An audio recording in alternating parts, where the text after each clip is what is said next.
this is Dennis at SmytheFitness.com. In this video today, we're going to look at motor control of the shoulder.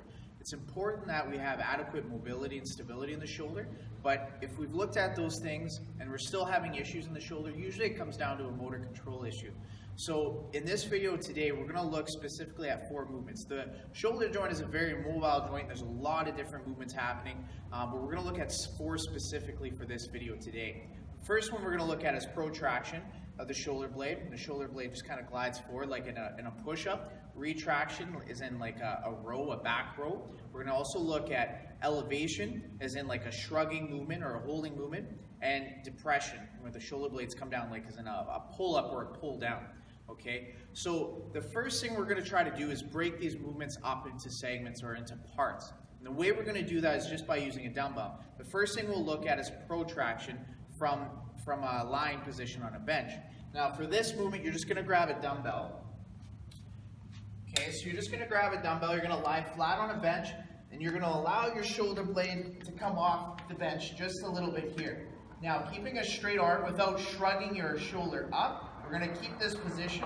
We're going to allow the shoulder blade just to fall back a little bit, and then we're going to press straight to the ceiling and hold for a second here.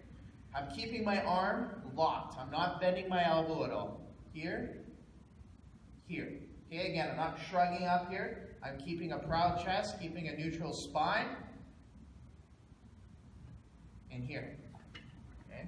The next movement we're going to look at is a retraction. So we're going to do this from a half kneeling position, just like a half kneeling row from the bench position here. It's important that when you do these, you need to make sure you keep a nice neutral spine position. So here, there's no rounding of the back. Nice neutral spine. Okay, straight arm again. I'm going to, without shrugging, I'm going to keep my shoulder in position. Pull back.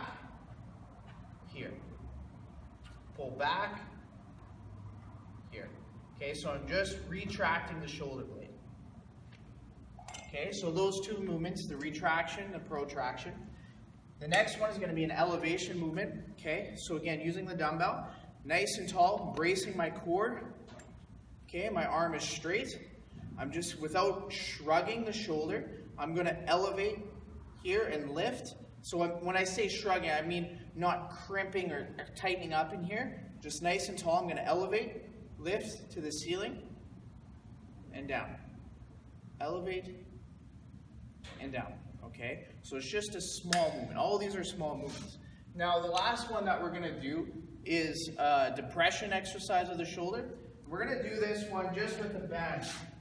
Okay, you can use this, you can use a band or you can use a cable machine, it doesn't really matter. We're going to come here into a half kneeling position, okay, grabbing the band here, staying nice and tall, proud chest. We're just going to pull that shoulder blade back and down. Again, I'm keeping the arm locked, okay, pulling back and down.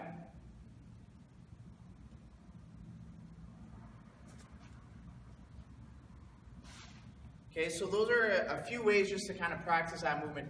Now the last thing we're going to look at is doing these movements together, starting to kind of combine them together. The way I like to do this is just hooking up a band, and you're going to take that band, you're going to put it into the chest and the shoulder area here. Okay, you're going to take a split stance, and you're going to straighten out your arm with your hand out like you're pressing against the wall. Okay, and you're going to do the same movements. You're going to go into a protraction, an elevation, retraction, depression, okay? So all of them we're just breaking into different parts and different movements. So again, my arm is outstretched. I'm going to protract, elevate, retract, depress. Here, here, and down. Okay? So by practicing those movements, it's going to allow you to demand more control of your shoulder blade, and it'll help with any type of shoulder issues you might have. Okay, I hope that helps.